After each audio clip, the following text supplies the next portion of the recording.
Pithapuram TDP incharge వర్మకు తేల్చుకోవాల్సిన సమయం ఆసన్నమైంది. పిఠాపురంలో జనసేన 12వ ఆవిర్భావ దినోత్సవం ఘనంగా జరిగింది. ఈ సభలో జనసేన రాష్ట్ర ప్రధాన కార్యదర్శి నాగబాబు మాట్లాడుతూ పిఠాపురంలో పవన్ గెలుపు కోసం తామే కారణమని ఎవరైనా అనుకుంటే అది వాని కర్మ అని ఘాటు కామెంట్స్ అయితే చేశారు. ఈ మాట అన్నది వర్మ గురించే అని ప్రత్యేకంగా చెప్పాల్సిన పని లేదు. అసలే ఎమ్మెల్సీ పదవి దక్కక తీవ్ర ఆవేదనలో వర్మ ఇప్పుడు ఉన్నారు.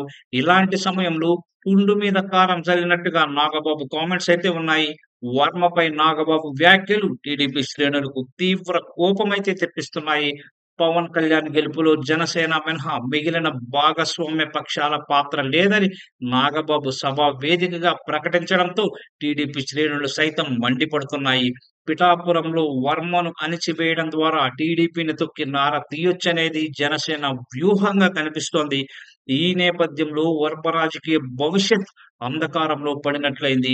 తన భవిష్యత్తు తేల్చుకోవాల్సిన సమయం వర్మకు ఇప్పుడు ఆసన్నమైంది.